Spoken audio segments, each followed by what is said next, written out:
sir. He didn't run away. Not Mopsy. Not in a million years. Stolen he was. Sure as my name's Willie Button. Excuse me, Willie. This is Inspector Ames. Inspector, Willie has come to report a serious crime, a kidnapping. Kidnapping? Who's been kidnapped? Mopsy, sir. My dog. Your dog? Is this some sort of a joke? It's no joke to Willie. Sit down over here and you tell me all about it. Well, it was like this. Mopsy and I were going to the house when a man drives up in a posh car. He pats Mopsy and asks lots of questions. Did I want to sell her, he says. No. Offered me 100 quid, but I turned it down. He says he knew Mopsy's bloodline and asked to see her papers. I goes into the house to get them. And when I came out, the bloke was gone, and so was Mopsy. Do you happen to remember what this man looked like? He wasn't very old, and he had bushy hair. Bushy hair. May I remind you, Colonel March, that we are still getting precisely nowhere over Sir Nigel's diamond. Do you think that we ought to waste our time over a mongrel pup? He isn't a mongrel pup, Governor. Not by a sight. A real thoroughbred. By the Duke de Ville, out of Marquesa. Like one of them dogs in the posh dog shows. How did you happen to get a dog like that? From an old lady. A refugee of some sort of another. Mopsy was just about all she had. She had to sell the other one. I ran errands and things for her. She asked me to look after Mopsy when she died. That's all very interesting, young man, but Scotland Yard has other business to attend to, such as finding the stolen diamond worth, well, heaven knows what. Now, just a minute, Inspector. One thing at a time. Let's take care of the dog first. If you'll pardon me, Colonel, I've had quite enough of that dog. You wouldn't say that if you really knew her, Governor. She could roll over, play dead and speak for her supper. I don't care if she could play the piano. She's nothing but a dog. Now, Colonel March, where is your sense of proportion? This stolen diamond of Sir Nigel's, why, it's as rare as a new star in the firmament. What? You'll have to forgive me, Ames, but you see, I can understand the theft of a valuable stone, but the theft of a small boy's dog, well, that's a very different matter. Now, you take Willie down to the radio desk, having given the operator a complete description of the poodle, and then broadcast a general police alarm for all patrol cars to be on the alert. Now, you're not serious. I was never more serious in my life. Willie has served us faithfully for years. Not once has he failed to deliver our evening newspaper, rain or shine. Devotion like that deserves a good turn, doesn't it, Willie?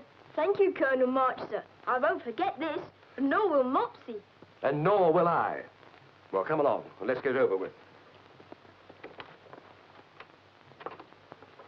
Thank you. You've always been my favorite cop. Your favorite cop? Why, thank you, Willie. That's the nicest compliment I've ever received.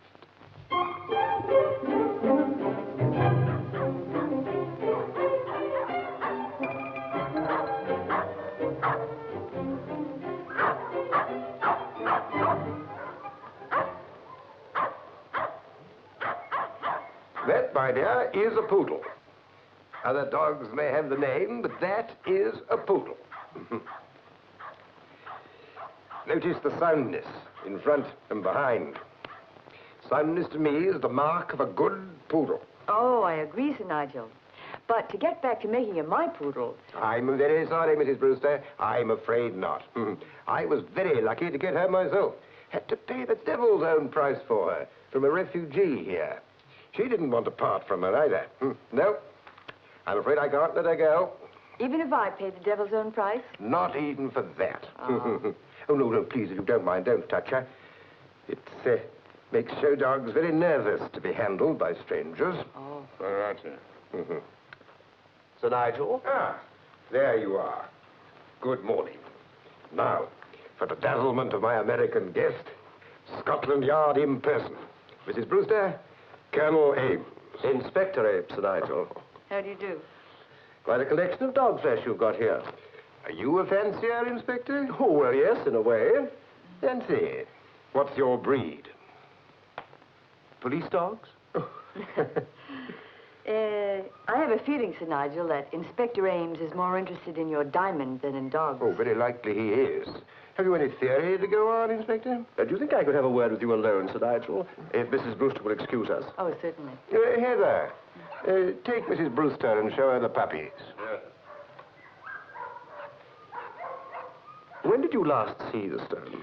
When I put it in my wall safe last autumn. That was just shortly after I got back from my South African mines. And how did you discover that the diamond was missing? I went to the safe and it was gone. That's Alone? all. Oh, yes. No guests with you? What do you mean?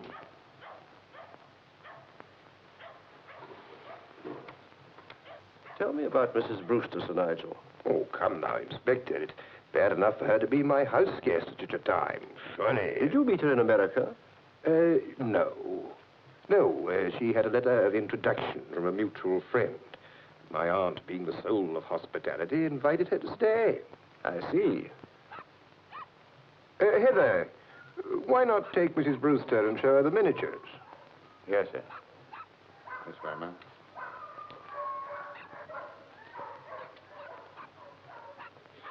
Now then, where were we?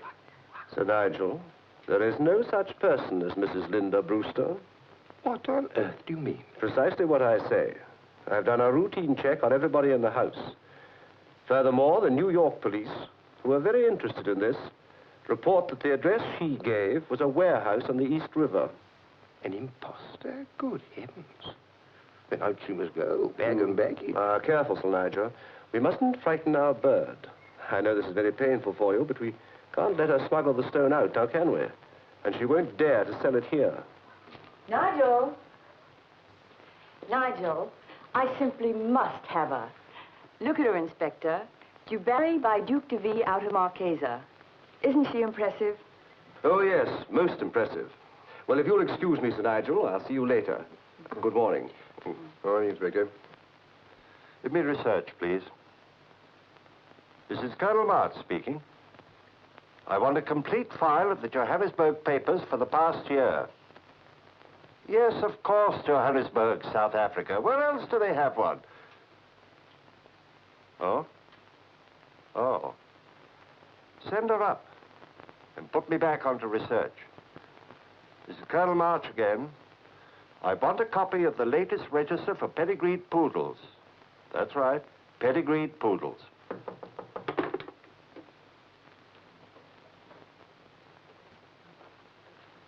Oh, do come in. Colonel March? Mrs. Brewster, I believe. Thank you. But, why do you say I believe? Well, I'm not quite sure that it really is your name. Inspector Ames seemed to have some doubts about it, too. Oh, apparently Inspector Ames has many doubts about me, Colonel. He follows me about like a poodle.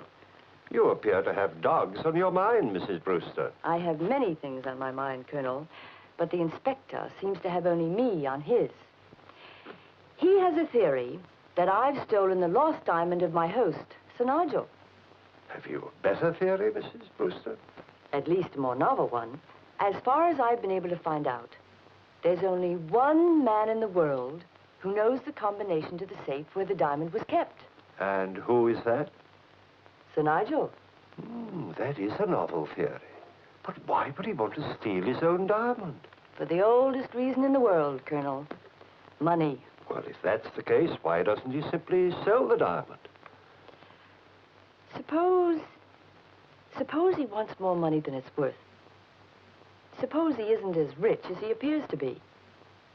Do you have any private information as to his financial standing? I'm just supposing, but it is possible, or soon will be, to manufacture synthetic diamonds just as hard and just as brilliant as the real article. If they can be manufactured cheaply enough, I should think it would threaten the financial security of every diamond tycoon. Granting you all this, how would he profit by stealing his own diamond? Collect insurance. Smuggle the stone to another of his companies. Slightly recut to be discovered again. Double indemnity, you might call it, twice the price. Wouldn't that be reason enough? Dear me, I hope you never decide to embark upon a career of crime. You've got a most original mind. Do you know how he proposes to smuggle the diamond? Scotland Yard will have to do some of the work, Colonel. But I think I've given you a pretty good start. You know, my friend Ames will probably say, aren't you being a bit obvious in trying to throw suspicion on Sir Nigel because he won't sell you the poodle? Is that why you think I'm doing this? Or to divert suspicion from yourself? Oh, but wouldn't that be too obvious? I mean, if I were suspect, surely I'd be cleverer than that.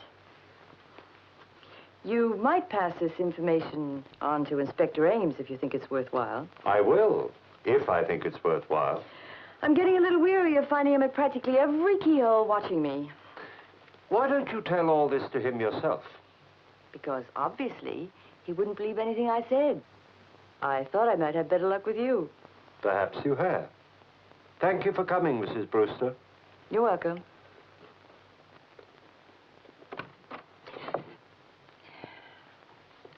You see? I'm sorry, I just happened to come along. Don't bother to explain, Inspector. Oh, and here's my itinerary for the day. It might save you some trouble. Thank you. Mrs. Brewster seems to exercise a fatal fascination for you, Ames. Now, look here, Colonel. I can't say that I blame you. She's very handsome, and she has the added attraction of being a little mysterious. Too mysterious for my taste. Research have asked me to bring you that. Ah, yes, thank you. Bloodline of registered poodles, yes. Oh, no, Colonel, not that dog again. Uh-huh, here it is. By Duke de Ville out of Marquesa. Willie was right. All right. He owns a pedigree poodle. What's the difference? Now, wait a minute. What did Sir Nigel say the name of his poodle was? Oh, do bury something out of something, by, with, to, or from something. By Duke de Ville out of Marquesa. You know what that means, Ames? Sir Nigel's DuBarry and Willie's Mopsy are sisters.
Were you looking for anything in particular, Mrs. Brewster? Oh, no.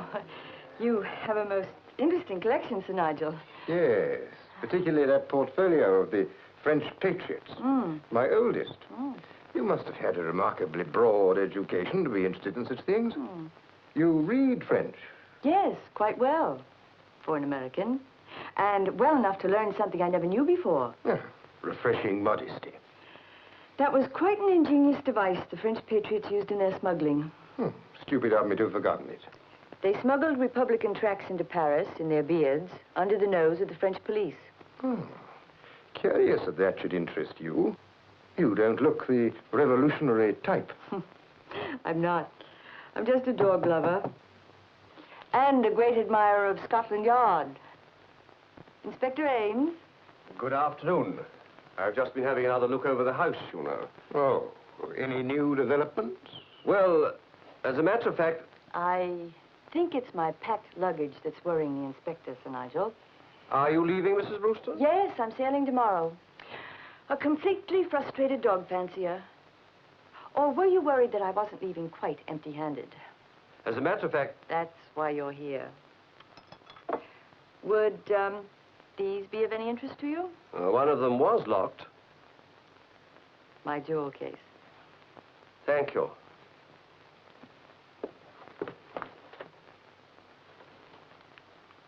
I'll have to have a word. Oh, I'm sorry, madam. I didn't know. I'll speak to you later. Don't go, Heather. We have no secrets from Mrs. Brewster. What do you want? It's Mr. Marlborough, sir. Across the heath. They're running the district eliminations for poodles tonight. Yes, go on. Well, it's like this. He says you showed Dubarry almost all over the world, but the local breeders have never had a crack at her yet. Absolutely no. Much too dangerous. Dubarry's been off form for days. Tell him that's why I haven't entered her. Nonsense. Heather let me walk around the enclosure just an hour ago, and she's as full of bounce as a new colt. Do enter her, Nigel. The gentleman was very insistent, sir. He saw Dubarry working out. I'd show her if I were you, sir. If you think it's right. Quite, sir. I'll see that it is.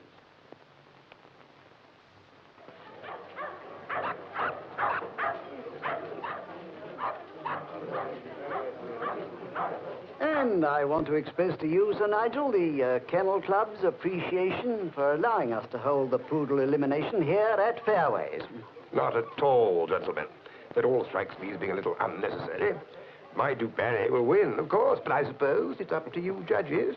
It is, and it's about time we pinned you down, sir. You've shown that dog all over the world, and we've never had a crack at her. Well, I think we'll be ready to begin in a few minutes. Ah, very well. How carefully did the judges examine them? Do they pick up their paws, for instance? They go over them with a fine tooth comb. Is that why you're nervous about Dubarry? They always get the wind up before a show, ma'am. Are you nervous tonight, Sir Nigel? Should I be? I just wondered. She's going to be hard to handle. Don't like the look of them myself.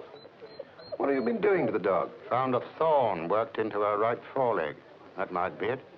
Bit of irritation, like that. Let me have a look. Come here, Barry. Let me have a look. She's all right. Perfectly smooth. Well, come along, my dear. Let's get our chairs. They're just going to begin. All right.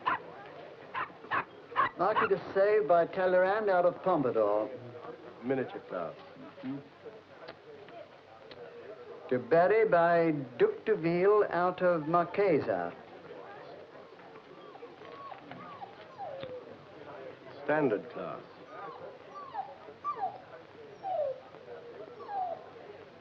What's the idiot doing? Doesn't like the dog, you know. What the devil's the matter with Heather? Dubarry's unhappy, Nigel. She wants to go to America with me. It's incredible. Quite incredible.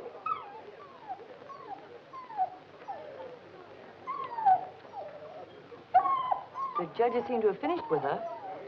Eliminated for behavior. Can you beat that? Sir Brummel by Burgess out of Marie Antoinette. Now may I handle her? You can have her. Go ahead. She's yours. Well, thank you. And now I suppose I must even things up and make you a little gift, Sir Nigel Fairways. My credentials: Irene Potts, private investigator for the Intercontinental Insurance Company. Irene Potts. Insurance? What's this got to do with me? We've had our eye on you for some time. Ever since a star-shaped diamond, stolen from Fairways in Africa, turned up recut in a Fairways-controlled Brazilian property. We never could prove it was the same stone, of course. What are you talking about? Other claims came in from all over the world. So all that remained to be discovered was how the smuggling was accomplished. I must warn you, Miss Potts. There is a very stringent law of libel in this country. There'll be no difficulty in substantiating my charges. Heather, would you please unhook the false ruff on Dubarry? The right foreleg, isn't it? False ruff, ma'am. All right. This is the way you've accomplished your smuggling, Sir Nigel. Just the way the French patriots smuggled their Republican tracts into Paris. But it must be here. There goes your theory. But I don't understand. I couldn't be wrong. I'm afraid you are. Very wrong. That's my dog! That's my dog! There's Mopsy! Let her rip then, boy, and see what happens.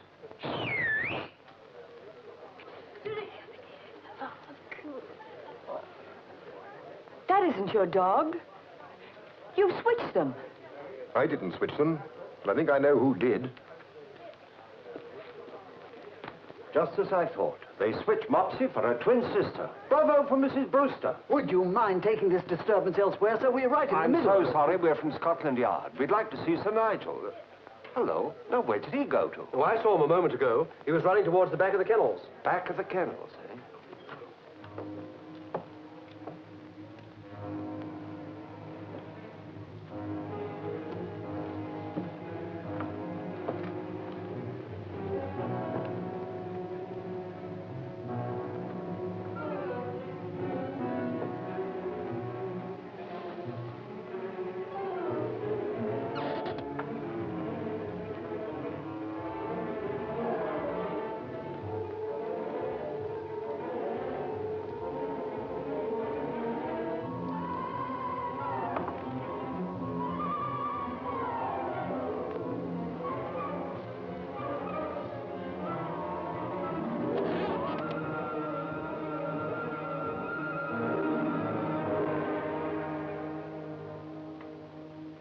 Willie, have Mopsy find her sister, DeBarry.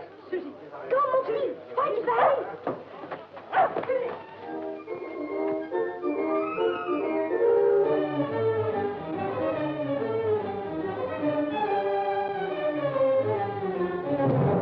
Keep quiet. Don't make a noise with that gun. I've got one, too, with a silencer, which I shan't hesitate to use if necessary. Pity you're so clever. I thought I was going to like you. Get in there.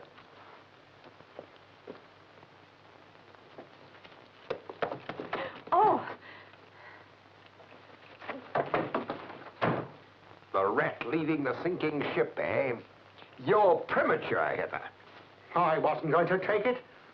I thought it would be safer to hide it somewhere else now. No, you don't. Stay where you are.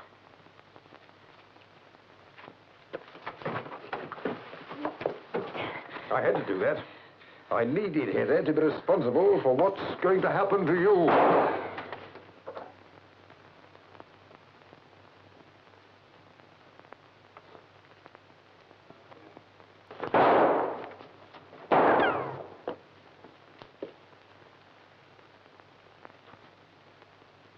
Come on, Miss Potts.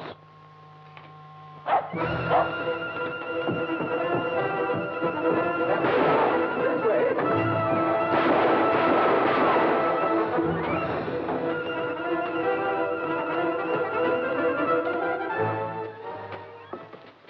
There's your man, Colonel. He was going to smuggle my diamond. Where is Mrs. Brewster? He shot at her. Unfortunately, I was too late to save her. I'll say it's too late. Let me out of here. Oh, never mind. Oh, you're quite a cowboy for an Englishman, Sir Nigel. My poor nylons. Colonel March, he shot Heather in cold blood. That's not true.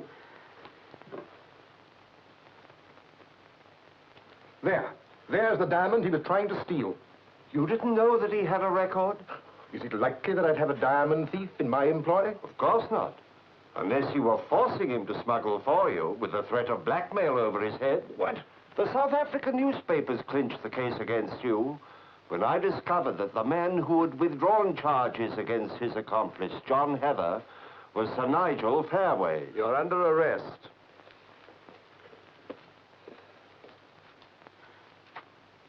Isn't it beautiful? Well done, Mrs. Brewster. Miss Potts, private investigator. Well, Miss Potts, the very least that I can do is to buy you a new pair of diamonds.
Bye.